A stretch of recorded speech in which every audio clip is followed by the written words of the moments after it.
Philadelphia, baby, you're gonna love it. Best sports fans in the world. Actually, the worst, but that's what makes them the best. What is going on, everybody? Welcome into another episode of Underground Sports Philadelphia. It's your boy KB coming at you with the Solo Dolo episode. It's episode number 437 of Underground Sports Philadelphia. We got a lot to dive into tonight here on the Solo Dolo. We're going to talk Phils. We're going to talk about a very interesting weapon that the Eagles sneakily signed this offseason. And also going to touch on the new Netflix movie, Hustle, with Adam Sandler, featuring some of your favorite Philadelphia 76ers, past and present. But before we get started, make sure you guys are following us on the socials, at Underground PHI, Twitter, Instagram. It's the number one place for you to get updates about everything we're up to. And if you or somebody you know is looking for an internship this summer, maybe, on the back end of things, we're looking for interns always here at Underground Sports. So if you or somebody you know is looking for an internship, please shoot us an email at undergroundsportsphi@gmail.com or slide in our DMs on the socials because we are looking for interns, especially on the social media side of things. But like I said, follow us at Underground PHI. You can follow me on Twitter at KBIZZL311. Check out the website, undergroundsportsphiladelphia.com, for all of our written content. Subscribe to the podcast feed on Apple Podcasts, Spotify, wherever you get your podcasts. We are there. Leave those 5-star ratings and reviews. It helps more people find the show. It's more interactive with us because we do read the reviews as long as they're 5 stars. We don't read the negative bullshit. 5 stars only because we have standards. We know you do too, and we know they're 5 stars. It really helps the show grow, leaving those 5-star ratings and reviews on Apple Podcasts. We are currently number 93 on the Armenia sports chart and number 1013 on the U.S. sports chart. So help us keep growing there, and just looking to continue to boost this thing up as much as possible on the Apple Podcast, Spotify side of things. And of course, if you're watching on the YouTube, hit the subscribe button. Subscribe to the Underground Sports Philadelphia YouTube channel. Hit the like button. Click the bell icon so you don't miss a single episode of any of your favorite Underground Sports Philadelphia shows. That includes this show, Top Bins, Get in the Hole, Streamer Season, Outside the Box, and any Underground Sports Philadelphia originals that you may see popping up on our YouTube channel, including Just a Kid from Vineland, the Jameel Demby docuseries that we're going to be working on. We're going to be working on our Underground Bino League, which should be filming matches this week, which is very exciting. And, of course, Underground Cheesesteaks coming to the YouTube channel very, very soon. We're working on that schedule as well. So, subscribe to the YouTube channel so you don't miss any of that fun content. Big thank you to our sponsors, Main Auto LLC, Ducharme's Pro Foot, Security 21 Security Systems, Paul J. Gillespie Incorporated, Mark Ronchetti CPA LLC, and the Dental Wellness Center of Vineland. Tomahawk Shades, the best small batch eyewear in the game. Go to tomahawkshades.com. Use promo code USP for 25% off your order at tomahawkshades.com. Play Pickup. It's the best and easiest and number one free place to play the hottest headlines in sports. You guys can go to playpickup.com now. Start building up points on your fan profiles. Cash them in for prizes on the pickup marketplace. That's playpickup.com. Kenwood Beer. Go to kenwoodbeer.com and use the Kenny tracker to see who's got Kenwood Beer on tap in the Philadelphia area. You got to be 21 or older to do so. And, of course, please drink responsibly. And Bino Board, the UBL, coming to a YouTube near you very, very soon. BinoBoard.com, BINHOBOARD.com, and use code BINOUSP for 10% off your order at BinoBoard.com.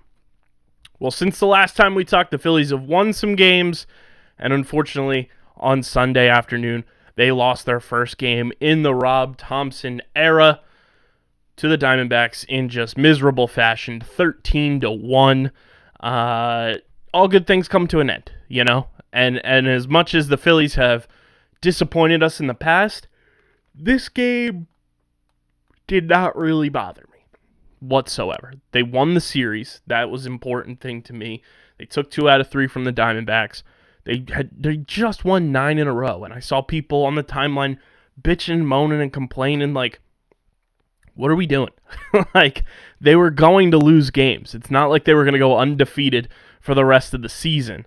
It was bound to happen. Yes, the dopamine ride that you go on when your baseball team is winning 5, 6, 7, 8, 9 games in a row is electric, and unfortunately, it was going on at the same time as the Atlanta Braves, who are now on an 11-game winning streak. They won on Sunday as well, and it was bound to happen, and it's okay to put up the stinker.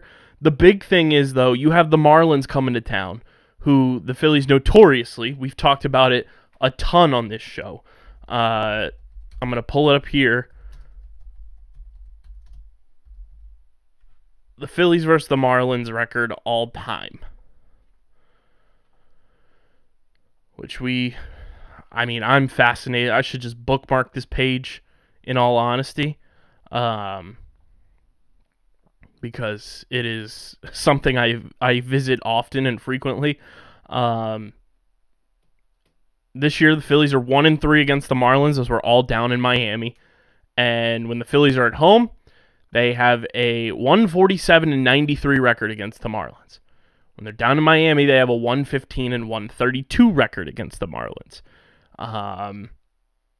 Their last win was fun, but it was like one of those, like, they got hot at the right time, and it was just a random flash in the pan win earlier this season.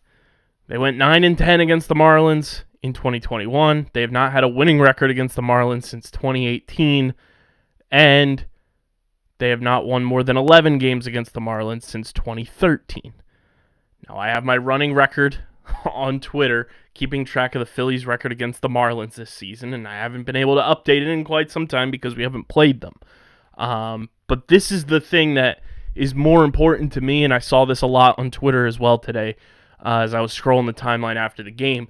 It's more important to see how this Phillies team responds after a loss than it is the loss itself. They haven't lost under Rob Thompson until today. Now, let's see how they respond. Let's see how they come to the ballpark tomorrow and perform against the team that they are notoriously average against as a whole. You should have a better than 54% winning percentage against the Marlins in your team history, because the Marlins have only been around since 1993. But, it is what it is. But that is the more important thing to me with this Phillies team is, how do you respond going into a series against a team that everyone knows you struggle against, and you're 1-3 against this year, and you haven't had a winning record against them since 2018, and that is going to be a massive catalyst for this team making the playoffs, is them beating the Marlins in head-to-head matchups, them winning divisional games in head-to-head matchups, because believe it or not, the Phillies right now, they're 9 games out of first place in the NL East. They're 30-30 at this point. They're 3.5 back. Math is hard. They're 3.5 back of the Braves for second place. They are 3.5 out of a wild card spot as well. The Phillies' upcoming schedule, though, looks like this: 3 against the Marlins, 5 against the Nationals. You have 8 straight divisional opponents on your schedule, as well as 2 against the Texas Rangers in Texas, 4 against the Padres in San Diego, and then you fly home to end the month of June against the Atlanta Braves, which is one of the most important series of the season so far. You have 8 divisional matchups, though, that you can take advantage of, while the New York Mets, I'm going to pull up their schedule right now as well. The New York Mets, their schedule looks like this over the next 8 games. They play the Brewers for 2 in New York. They play the Marlins for 4 in New York. Then they go down to Houston for 2 when the Phillies are playing the Rangers. And then they have the Marlins for 3. And then they play the Astros again to end the month of June. So the Mets have 4 games against the Astros. They have 1, 2, 3, 4, 5, 6, 7 against the Marlins. And then they have 3 against the Brewers. You know, the Phillies just took care of business against the Brewers. They swept them. So hopefully the Brewers can take their anger out on the Mets and take care of business there. But they get the Brewers, they get the Marlins, the Astros, the Marlins, and then the Astros again, while the Phillies have the Nationals for 5 games. Like, the Nationals are one of the worst teams in baseball right now, guys. They're 23-39. Like, the Phillies should be able to wipe the floor with them. And the Nationals are 12-20 in their road games. 11-19 in their home games. The Phillies should be able to take care of business against the Nationals and against the Marlins and really bolster their record in the division. Because if we take a look at who the Braves play over their next 8 games, the Braves play the Nationals for 3, starting on Monday. Then they play the Cubs in Chicago. Then they are home against the Giants for 4. Then they are home against the Dodgers for 3. And then they play the Phillies. Those are some games that the Braves' 11-game winning streak should come to a close against. If the Phillies can handle their business against the Marlins, handle their business against the Nationals, and beat what I believe is not a very good Texas Rangers team right now, because they haven't been good all year. They've bounced back a little bit, but they're still 3 games under 500, and the Astros are running away with that division. Like, to put it in perspective, the Angels are on a 12-game losing streak, and they're only a half game behind the Rangers in the AL West. The Rangers are a very below average team for everything that they poured into that team this season. They're 4-6 in their last 10. They've been struggling big time. You should be able to beat the Rangers, and then the Padres, that's another story, who I believe they are in second place in the NL West. So that's a good team that you're going to get for 4 games that you're going to have to win 3 out of 4, in my opinion, if you want to stay in the race going into that Braves series. But of course, you got to handle the games in front of you first. That's the Marlins. That's the Nationals. Get the Nationals for the first time all season, which is great for our hitters. Those pitchers haven't seen the hitting for the Phillies at all this year, which I really, really like. It gives us a big advantage, in my opinion, going into that series. But you got to take care of business against those teams. That's the number one thing that it kind of breaks down to, is you just got to beat those teams where it counts. But taking a look at the NL East run differential, brought to you by the homies over at Pickup. You guys can go to playpickup.com, like I said at the top of the show. Rack up points on your fan profiles, cash them in for prizes. Go to playpickup.com now. It's playpickup.com. It's free to create a profile. Easy to do. I'm signing into mine right now. Super simple. It's all with your phone number, which is even better. Nothing cluttering up your emails. Nothing like that. Logging in to my account right now, they just send you a code to log in, and it's that simple.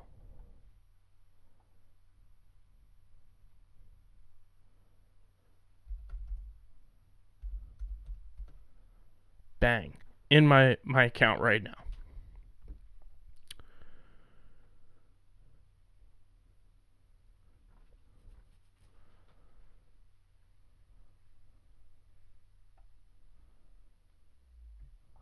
What new features on the Pickup website, which is very fun. Let's take a look at the marketplace. You can get Fanatics gift cards, dugout mugs, CrossNet, BetMGM stuff, whole bunch of stuff with Pickup. So they got the best in the game. Go to pickup.com. I got to start using it more and build up my wins and losses. I'm below 500 right now, so got to fix that up. But looking at the NL East run differential, pull that up here. The Mets leading the way at plus 66. The Phillies and Braves tied at plus 28. The Marlins at plus 23. And then the Nationals in the basement at minus 86. So, Phils are hitting. That's what matters. That's what this team was built on. That's what they're predicated on. They got a big series here with the Marlins. Aaron Nola versus Sandy Alcantara on Monday. Zach Eflin versus Taylor Rogers on Tuesday. And Kyle Gibson versus Lopez on Wednesday. So, big pitching matchups in these games, too. Pitching-wise, though, the way I'm looking at this, as the trade deadline moves closer and closer, we're about a month and a half away, the biggest things on my wish list for this Phillies team, they need to get a left-handed reliever who is reliable, who is solid, probably another right-handed reliever so they can get rid of some of these bums, and they need to get a pitcher because Ranger Suarez, as much as I love him and as much as I've attached all my geese in the basket to him, all the ducks in the boat to Ranger Suarez over the years, he just doesn't have it right now. He does not have it right now, and that's fine, but when you need to win games like you did today, in my opinion, just because the Braves and the Mets won,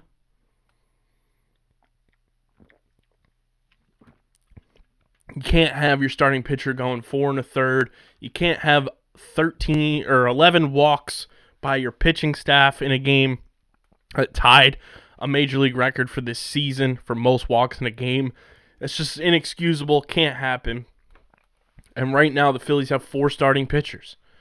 They have 4 guys who you can rely on, and that's Nola, Wheeler, Eflin, Gibson. You need a 5th starter. Matt and I talked about that preseason during our preseason predictions for this team. We didn't know who was going to step up pitching-wise. Zach Eflin has done a pretty decent job. But this team needs to go get a 5th starter. And I don't know who's going to be on the market.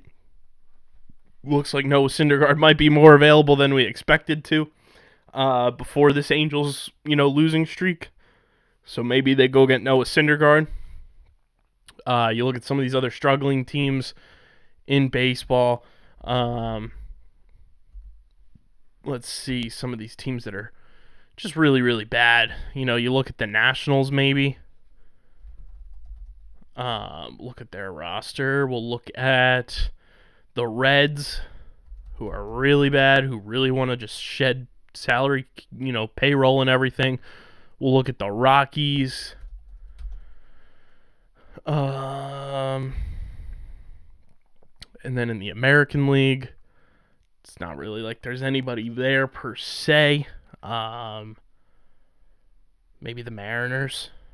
They like to make trades, and the Phillies have made trades with them in the past. But looking at the Nationals, pitching-wise, Josiah Gray could be a guy that the Nationals potentially part ways with. Sean Doolittle out of the bullpen. Trying to see any other pitchers here that maybe... Victor Arano, potentially, former Philly.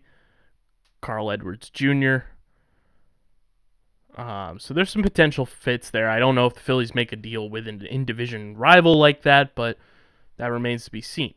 Now, Reds-wise, they don't have too much, but Luis Castillo is a guy who I've wanted on this Phillies team for years. He's somebody that makes a ton of sense if you can get him for the right price. Tyler Mahle is another guy that I wouldn't mind seeing on this team.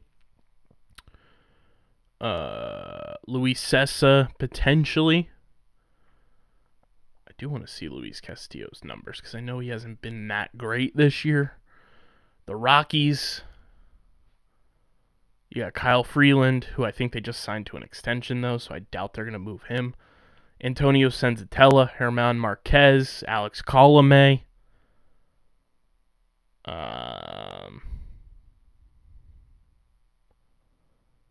Not too much else there, though. I wonder how much Senzatella would cost. I don't know what his contract is. Okay, so Senzatella is the one that they just signed to an extension last year. So I doubt they'd be trading Senzatella, the Rockies, that is, since they just signed him to a 5-year extension last year. But Herman Marquez, I know he hasn't been that great this year. But he signed through 2023. So Marquez might be available in a trade for the right price. This season, his ERA is bananas. It's a 6.09 ERA. Shout out to South Jersey. In 68 innings pitched. I think that's just a product of him pitching in Colorado. This is easily his worst season he's ever had. 12 games pitched. He's 3-5. I think a change of scenery would really help him out.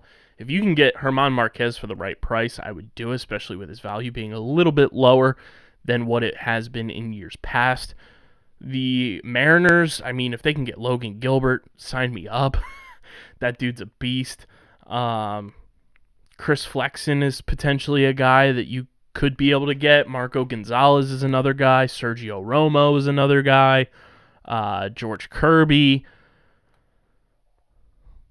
Ken Giles. You know, there's pieces on this Mariners team, too, that they don't look like they're going anywhere this year. The Mariners this year are 27-33, 10 games back in the division. And in the AL wild card, they currently sit 4.5 games out of a wild card spot, and that's the last wild card spot that is possessed by the Boston Red Sox right now, and I don't see any of those teams in the AL East slowing down anytime soon so that they can keep pace with the Yankees, who have lost 16 games all year. That's fucking insane. What I would give. Luis Castillo, though, he's under contract for 2022 and 2023. He is this year pitching kind of decently. 2-4. He's on the Reds, so take that for what you will. He's 29, a 3.23 ERA.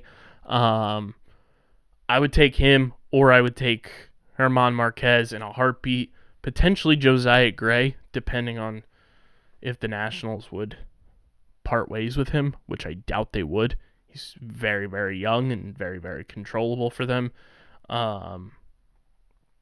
So I doubt we see him on the move, but that's what I like right now in terms of, pitching products for the rotation, because I think if you can put Ranger Suarez in the bullpen like he was last year, it'll do a lot of benefit. It'll make your bullpen deeper, and you get a much better starting pitcher in the rotation right now than what Ranger Suarez has given you, because right now it's been the struggle bus for my boy, and I hate seeing him not thriving, but sometimes you got to admit, that somebody's not doing the job, and you gotta keep it pushing. So early trade deadline targets there.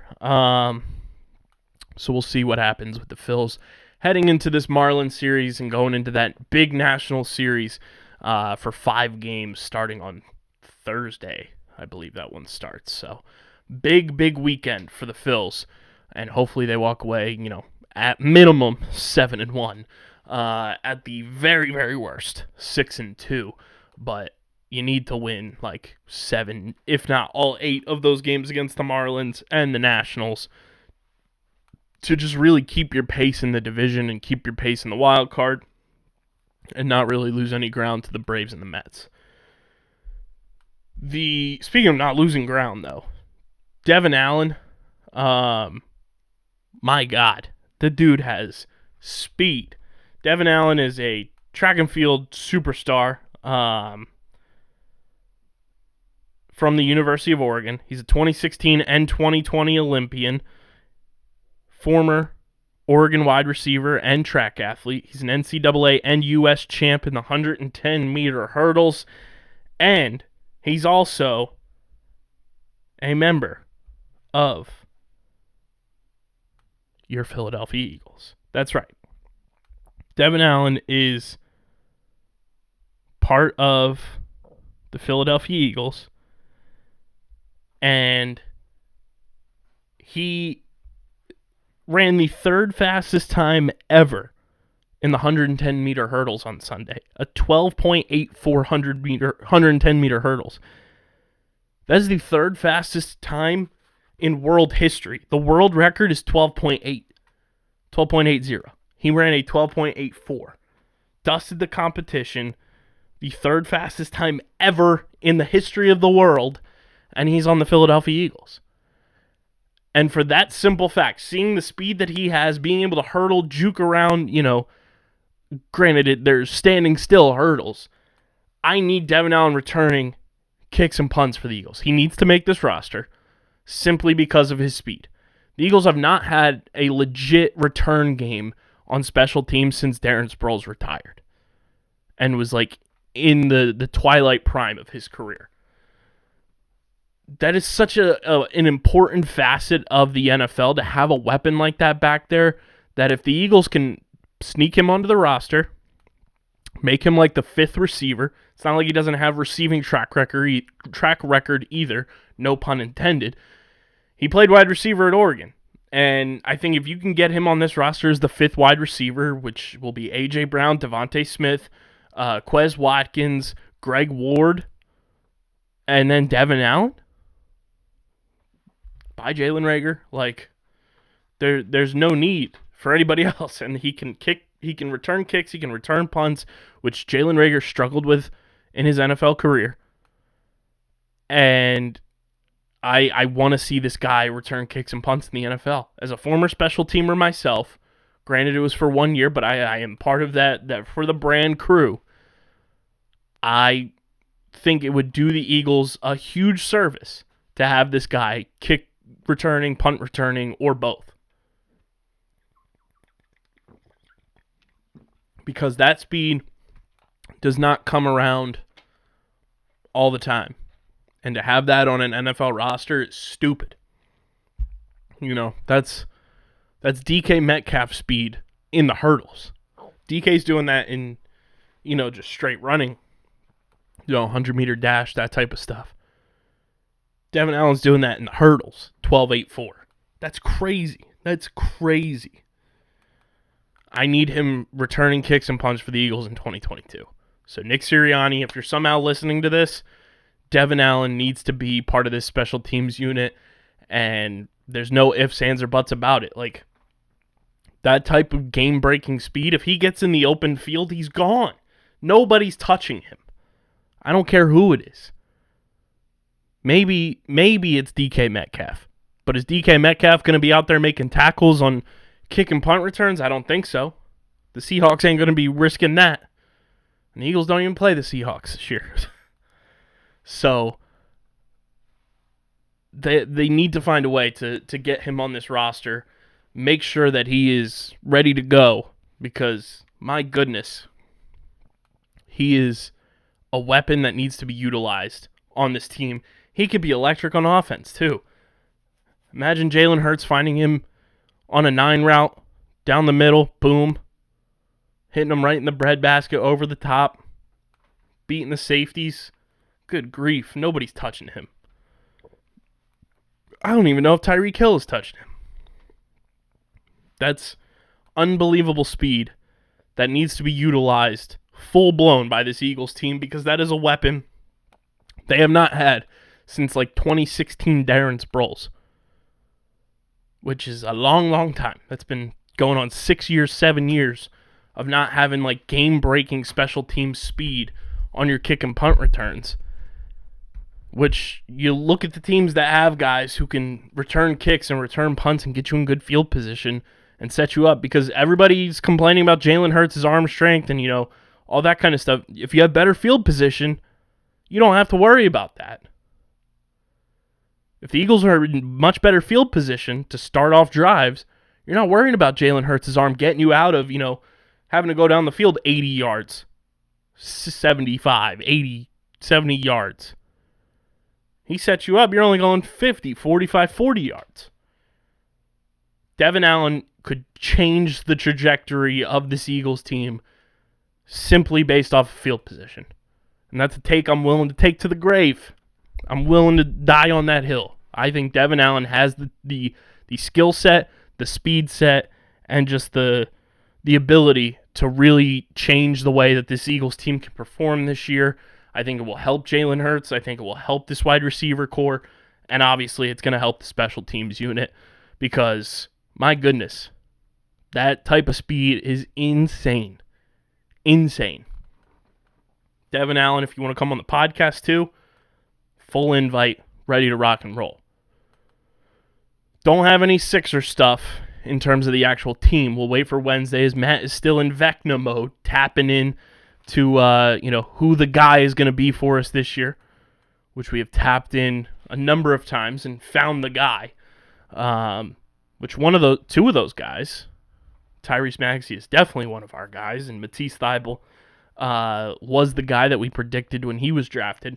Hustle on Netflix is taking the world by storm. It's a new Adam Sandler movie, which the gist write-up for Hustle is after a down-on-his-luck basketball scout discovers an extraordinary player abroad, he brings the phenom back without his team's approval. It is the latest installment in the Adam Sandler cinematic universe, and everybody's raving about it. It's got a 7.4 out of 10 on IMDb, a 91% on Rotten Tomatoes, a 97% on Google users, and the Rotten Tomatoes score is 91% from the critics and 92% from the audience score. The cast list for this movie is insane. Adam Sandler, Queen Latifah, Juancho Hernan Gomez, who plays a character known as Bo Cruz, which everybody's favorite meme right now is saying that the Sixers win Game 7 against the Hawks with Bo Cruz over Ben Simmons. Ben Foster, Kenny the Jet Smith, Anthony Edwards from the Minnesota Timberwolves is in this. Robert Duvall, Jordan Hull, Maria Bato, Jaleel White, Boban Marjanovic, Mo Wagner, Dr. J, Matisse Thybulle, Tobias Harris, Kyle Lowry, Tyrese Maxey, Seth Curry, Doc Rivers, Dirk Nowitzki, Michael Foster Jr., Brad Stevens, Jay Wright, Jordan Clarkson, Trey Young, Aaron Gordon, Mark Jackson, Allen Iverson, Luka Doncic, Tim Young, Fat Joe, Mike James, Leandro Barbosa, Lonnie Harrell, Mark Cuban,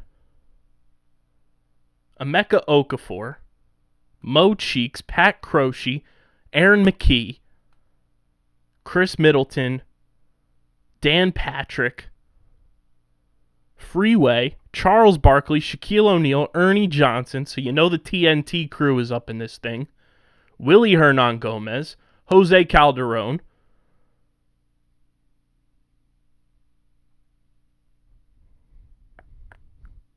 Billy King, Dell Demps, Dave Yerger, Peter Dominguez, Christian Crosby, shout out.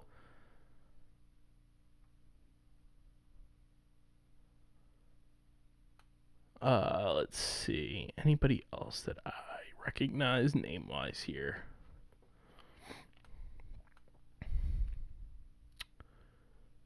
You know, the cast list is insane. And it's just the latest installment for Adam Sandler, who just continues to crush it. I'm excited. I really want to watch the movie. We'll probably talk about it on this show. We'll probably talk about it on Streamer Season. But everybody's talking about it on social media and saying that it's a true, tribute to the game of basketball. And it makes me really excited to see another banger of an Adam Sandler movie, because no matter how you chop it up, Adam Sandler is creme de la creme. He's one of the best to ever do it. And, you just look at some of the Adam Sandler movies here. Obviously, Uncut Gems, Just Go With It, Grown Ups, now Hustle, 50 First Dates, Blended, Big Daddy, Happy Gilmore, Billy Madison, Don't Mess With the Zohan, That's My Boy, Click, The Water Boy, The Wedding Singer, Hotel Transylvania, Jack and Jill, The Longest Yard, Little Nicky, Bedtime Stories, Mr. Deeds, Hubie Halloween, I Now Pronounce You Chuck and Larry, Anger Management, The Do-Over, Paul Blart Mall Cop, The Week Of, Coneheads, Zookeeper, Spanglish, The Benchwarmers, 8 Crazy Nights, The Hot Chick, Airheads, Bulletproof. His catalog is insane. He's one of the best to ever do it. Adam Sandler, is white whale of humans I would love to sit down and have a conversation with on any podcast platform. So this goes out to my man Adam Sandler. If you somehow stumble upon this, we would love to have you on Underground Sports Philadelphia to talk about Hustle big time, and just everything in general. He's one of my favorite actors, one of my favorite comedians. Just simply the best, and I'm very excited to sit down and watch Hustle this week, and everybody should do it, especially if you're a Sixers fan. You're going to see Tyrese Maxey, you're going to see Tobias Harris, run them their awards. Matisse Thybulle, future former Sixer Kyle Lowry, Jay Wright, Doc Rivers. It's very Sixers-centric, which is very, very cool, and I feel like this is only destiny that Juancho Hernangomez is inevitably going to be a member of the Philadelphia 76ers at some point. I don't know what his contract is. He signed a 3-year deal with the Timberwolves.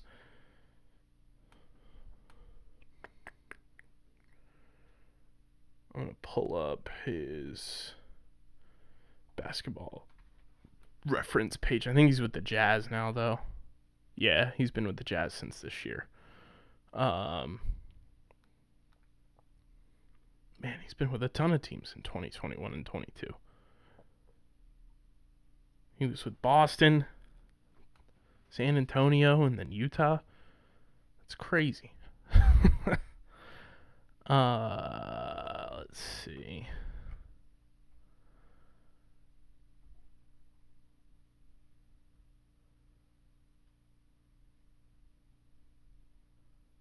He signed a 3-year deal in 2020, in November of 2020. So 2020, 2021, 2021, 2022. So he's in the final year of a 3-year deal. It would not surprise me if at some point he becomes a Philadelphia 76er as a power forward. That would be... It just seems right. I feel like the Sixers drafted him and then traded his rights. Am I wrong here? No, he was just drafted by the Denver Nuggets. Okay. In 2016. Let's see. Did the Nuggets have... that was the Ben Simmons draft. They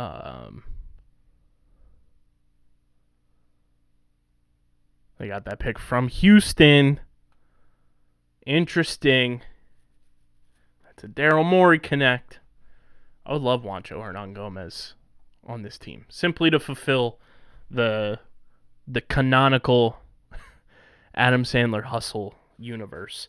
I love the theory of everyone saying that all the Adam Sandler movies go to Netflix because he's trying to test out to see if he could create his own cinematic universe where all of his movies somehow intertwine, which would be insane. I love that theory. I forget who came up with that. Adam Sandler. Let's see. Adam Sandler Cinematic Universe. Screen Rant, I think, put this out. It said, Adam Sandler wants to create a cinematic universe with returning characters, but a theory suggests a Sandlerverse has existed for decades. He stated that he wants to start his own universe, but an intricate fan theory suggests that it's already in effect. This was written in 2020. The actor has been one of the major blah, blah, blah, blah, blah. Following the release of Billy Madison, Sandler starred as Happy Gilmore, and from there he appeared in The Wedding Singer, The Waterboy, Big Daddy, and not only did Sandler play memorable caricature-type figures, but he managed to feature a recurring set of co-stars like Rob Schneider, Alan Covert, Peter Dante, and Blake Clark. Shortly before the release of Little Nicky, Sandler founded Happy Madison Productions, a company that supported his own film and TV projects in addition to those of his many Hollywood friends. Heading into the 2000s, Sandler went on to continue churning out his hits like Mr. Deeds, 51st Dates, I Now Pronounce You Chuck and Larry, Grown Ups and Blended. And then they say Hubie Halloween further supports the Sandlerverse, where Sandler's original Netflix partnership began with The Ridiculous Six in 2015, and though it didn't consist of many connects to his previous works, it did feature returning co-stars like David Spade, Rob Schneider, Steve Buscemi, and Terry Crews. In his next Netflix film, The Do-Over, Sandler made sure to include the name Vicky Valancourt, which was his character's love interest in The Waterboy. Sandy Wexler featured a slew of prominent Happy Madison production actors, in addition to the mention of Eric Lamonsoff, a character played by Kevin James, that was once again mentioned in 2019's Murder Mystery. As of 2020, Sandler signed another 4-picture deal with Netflix worth up to $275 million. His latest comedy, Hubie Halloween, stands as part of the extended partnership, in the movie, which features several notable faces, adds evidence to the existing Sandlerverse. The Halloween-themed movie begins with the return of Ben Stiller's Happy Gilmore character, Hal L., the sadistic orderly, and the new movie also keeps the tradition of the O'Doyle family serving as the resident bullies. With more Adam Sandler projects on tap, fans can expect even more evidence to the Sandlerverse theory. It's one of my favorite things that I've ever come across is, just people trying to connect things. Like the Pixar theory is a huge fan theory I subscribe to. The Sandlerverse thing is great. So if you think, the Sandlerverse exists and you've found more evidence, comment down below. Let me know what you think about that. And if you've seen Hustle, without any spoilers, let me know if you think Hustle builds into the Adam Sandler cinematic universe and how it kind of fits into the whole theory. Because I think it's a fantastic, concept, and I'm excited to sit down and watch Hustle and watch Tyrese Maxey star on the big screen. He's a big-time Hollywood actor now. But shout out to Adam Sandler. Shout out to Hustle. And again, if Adam Sandler wants to come on this podcast, by all means, would love to have you. You're one of my heroes in terms of, comedy, in terms of movies. I love Adam Sandler full-blown, and would love to have you as a big-time guest on this show to talk about Hustle. That's all I got for you guys this week, though. Make sure this week for this episode, because we'll be back on Wednesday night, twitch.tv/undergroundsportsphi, talking about all the latest with the Phils, Eagles, Flyers, Sixers, Union, whatever may come up in the Philly sports universe. But that's why you got to follow us on the socials at undergroundphi, Twitter, Instagram. Follow me on Twitter at KBIZZL311. Check out our Facebook page, facebook.com/undergroundsportsphi. That's where Top Bins goes live every single Monday. And of course, follow Matt on Twitter at Matt Castorina. It's all linked in our bios and our link tree. Check out our website, undergroundsportsphiladelphia.com, for all of our written content. Subscribe to the podcast feeds, Apple Podcasts, Spotify, wherever you get your podcasts, we are there. Shout out to our Armenian listeners, where we're number 91 on the charts out there. Let's keep those numbers cooking, and let's get them even higher in the U.S. and Canada, all over the place. Subscribe to the podcast feeds, Apple Podcasts, Spotify, and leave those 5-star ratings and reviews, because it really does go a long way with helping the podcast grow. And of course, subscribe to the Underground Sports Philadelphia YouTube channel. Grew a little bit this week, continuing to go, inching closer to 200, and of course the big time goal of 1,000, so we can start monetizing the channel and work even closer to making this our full-time jobs, because that is our ultimate goal here at Underground Sports, is to be doing this full-time for you guys. So go to YouTube, search Underground Sports Philadelphia, hit the subscribe button, click the like button, the bell icon, all that good stuff. Comment down below, and let's get the YouTube channel cooking big time, people. Big thank you to our sponsors who make this show happen. Main Auto LLC, Ducharme's Pro Foot, Security 21 Security Systems, Paul J. Gillespie Incorporated, Mark Ronchetti CPA LLC, and the Dental Wellness Center of Vineland. Tomahawk Shades, the best small batch eyewear in the game. Go to tomahawkshades.com. Use our code USP for 25% off your order at tomahawkshades.com. Kenwood Beer, go to kenwoodbeer.com and use the Kenny tracker to see who's got Kenwood Beer on tap in the Philadelphia area. You got to be 21 or older to do so. And of course, please drink responsibly. And Bino, Go to BinoBoard.com and use our code BinoUSP to get your own board, accessories, merch, and you get 10% off of it with our code BinoUSP. And get ready for the Underground Bino League coming to our YouTube channel very, very soon. This has been episode number 437 of Underground Sports Philadelphia. I'm your boy KB. Till Wednesday night, I'm getting the heck out of here. Peace.